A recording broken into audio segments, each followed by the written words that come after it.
Hey everybody, it's Rob here. I'm getting a ton of questions from you guys, like how to farm experience efficiently, because the Paragon boards actually do kind of matter, especially on a lot of the Spiritborn builds that we've been playing, because you have a lot of double dipping with damage percent and just a lot of bonuses here.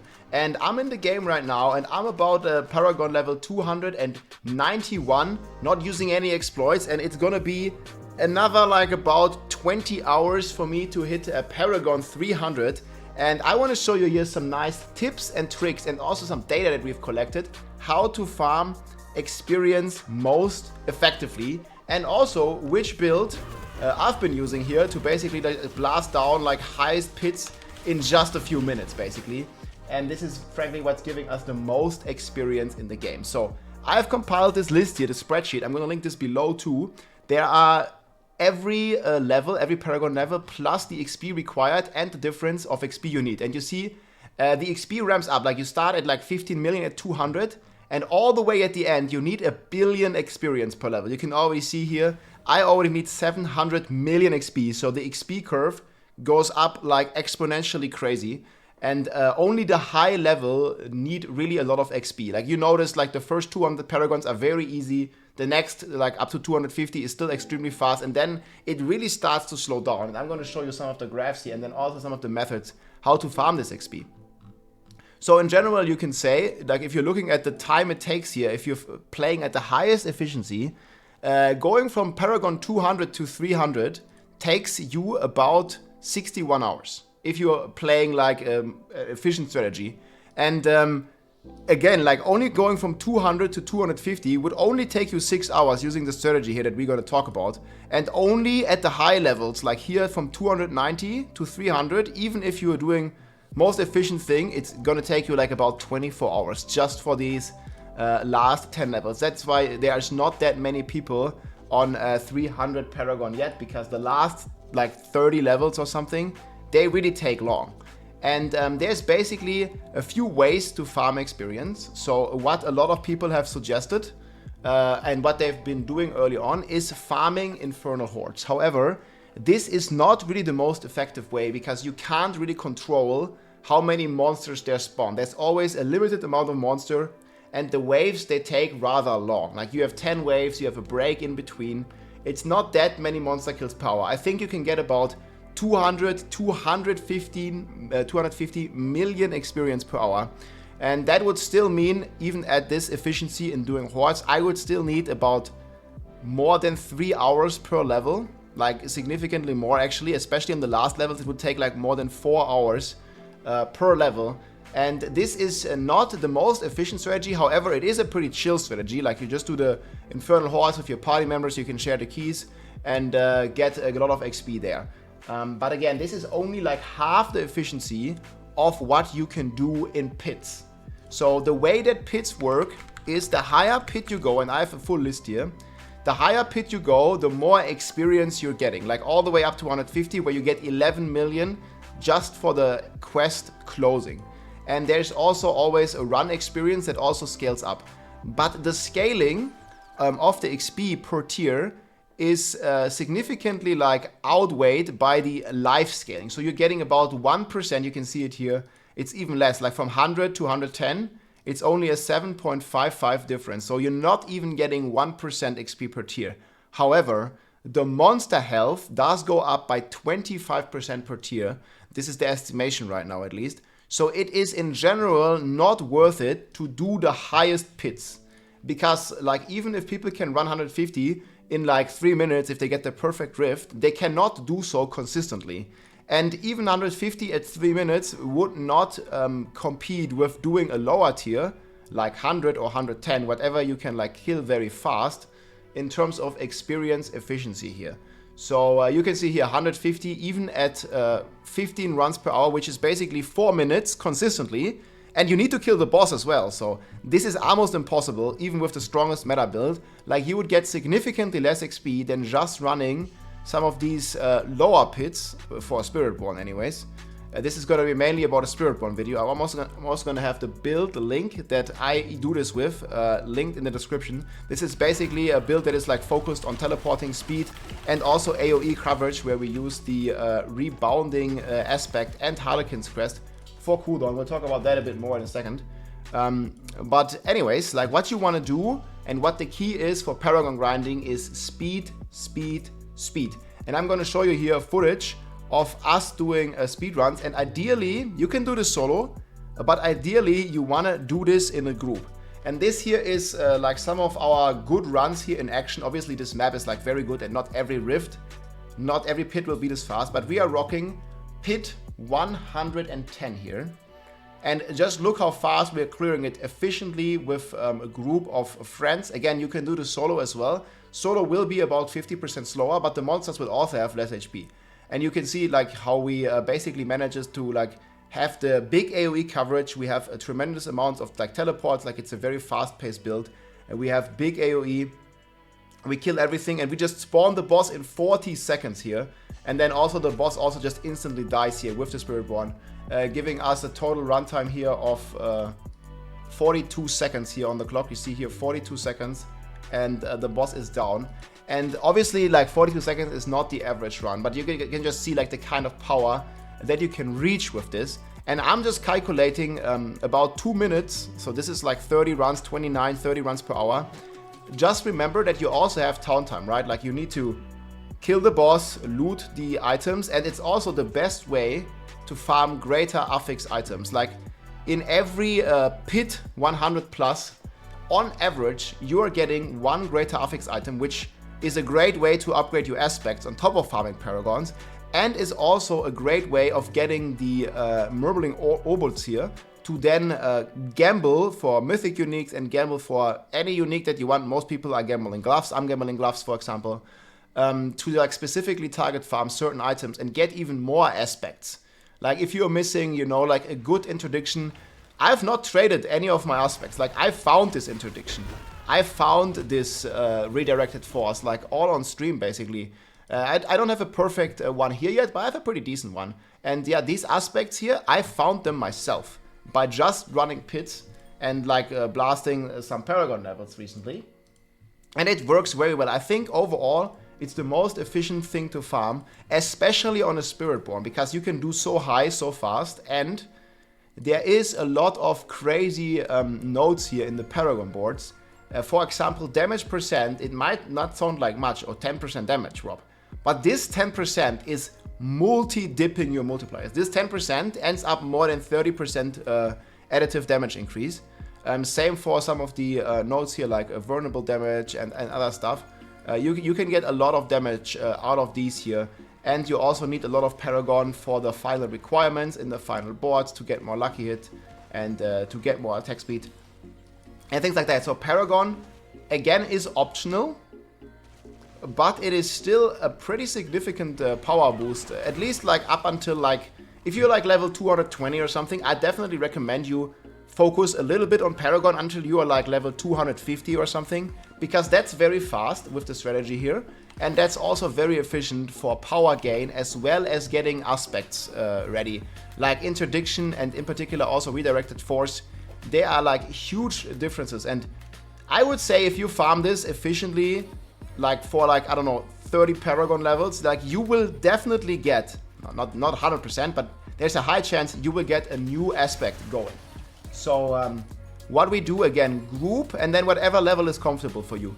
I would recommend you, the lowest is should be 100, and then you know it goes up by 25. So even if you only have like a fifth of my damage, you should still be able to do pit 100 speed ones with this build here. That's going to be linked below with Quill Volley. And I'm doing 110s usually because it's like 8% more experience per run. But again, I mean, even if you go down to 95, I think you're still comfortable. Just make sure that the runs are about 2 minutes. And if you're doing it in a group, you really want 90-second runs. It's very crazy, very efficient. And this is by far the best way. I've collected data here on pretty much all the closing XP. Like you can see it, the sheet is linked below. You can see the stuff, and it's not scaling really well for the high pits. So you want to focus on speeds, and this also gives you the most items and the most obols per hour and the most ancestrals and aspects per hour. And you can kind of see here like how crazy the scaling goes up. So this is just the Paragon level and how long it takes to reaching Paragon 300. And I just assumed running 90s in 90 seconds.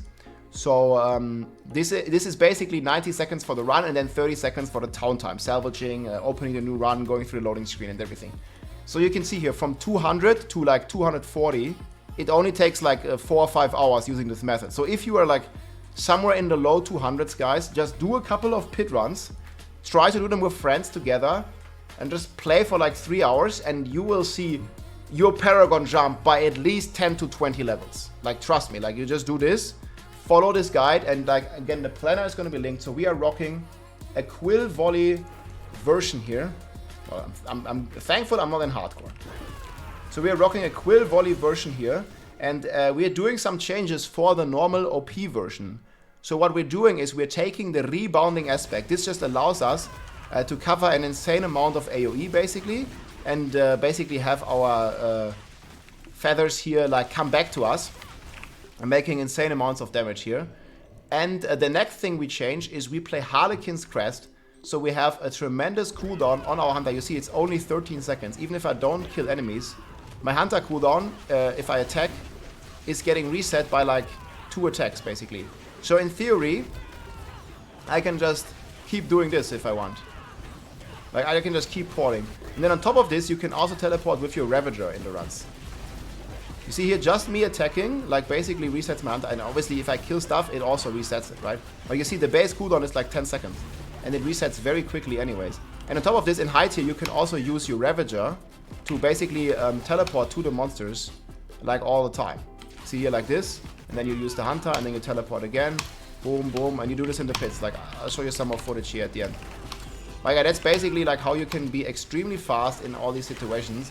Move across the map. So we are playing Harlequin's Crest. Ideally, you want cooldown or life GA, and max those. I mean, max resources is also pretty good. Then Shroud of False Death, then Rebounding, Interdiction, Boots Ferocity, Kepelecke, Banished Lords, Redirecting, and then here Midnight Sun. I do not recommend playing Mystic Circles, and I also don't recommend playing Lucky Hit on gloves. I do have a second pair of gloves. However, in speeds, you really want consistency. You don't want to rely on lucky hits. So Midnight Sun is key here because it just makes the run and the boss kill extremely consistent. You may have seen this with the one-shot build. You can only kill bosses with ads effectively. So definitely don't recommend to, you know, have these lucky hit items. However, you can see like I just simply switch the items, right? Like I have 2 pairs of gloves. Like one is Mystic Circles, and the other one is the one I'm wearing right now is my old gloves that just has Quill Volley for speeds. Like you don't really care about the stats that much. So this is going to be the switches basically. Same for the helm. I have my Resolve helm and I have a Harlequin's Crest, so I can just switch between them, right? Very comfortable, very easy. And same for the ring. I have a Fell Thuslayer ring here, and I have a normal Midnight Sun, and I can just switch between the two. And basically, if I want to do high, I just switch these 3 items, switch one glyph in the Paragon, and switch one node on the passive tree. Because Spirit Hall, I take Gorilla for the speeds because it just makes you permanently unstoppable. For push, you take Jaguar. And then on the skill tree, there's a couple changes as well. I don't need to take, you know, any of the toughness stuff here. No diminishment. Everything else here is the same. But no diminishment and also no crazy armor type because you are getting the ranks from Harlequin's Crest. And I just maxed the Hunter here just for some extra cooldown. You see here, like my base cooldown is 13 seconds. And more ranks in Hunter also make the cooldown reset for Prodigy's tempo faster, and you can use it more often to teleport all the time basically. And if you're playing in a group, the cooldown resets like crazy. Again, I'll show you this footage here. Just watch specifically the Hunter cooldown. Like look how crazy it is up. Like I use it, it's up. You see, I use it. I don't even use it all the time here because it's a very open map. But you see, I use it and it's up immediately. So the cooldown is pretty much non-existent because you're also benefiting from your party members killing enemies. So the reset has like a 90% chance of happening anyways. And if it doesn't happen, even then, again, consistency, it resets extremely fast. And you can just use it all the time. And it's basically like a sorcerer teleport, just with a higher cooldown. But with this strategy, it almost has no cooldown. So it's extremely beneficial to do that. And yeah, just max the Hunter in the skill tree. That's like one of the other changes. Again, no points in armor tight and no points in diminishment. And then on the Paragon tree, starter board is the same. We are switching, so usually it's the ritual glyph here. We don't have mystic circles because the problem with the circles is they are stationary, baseline. They are not moving with you, and in speeds, you really want consistency. So the circle is sometimes up, and oftentimes it's not up because once it spawns, like you're basically moving on because everything is dead already. So don't recommend mystic circles to do this, and just play with the rebounding. It's just covering more AoE and way better. And so that means also we don't need the ritual glyph. So we took Ferminate in the viscous shield board, and then we have Headhunter here, giving us a tremendous amount of dexterity right here in the convergence board. Then still nothing changed here. Colossal, Revealing, and Sapping. With Hubris, nothing changed there at all. So you just switch those two glyphs, Ferminate in this board, take out Ritual, take in Headhunter.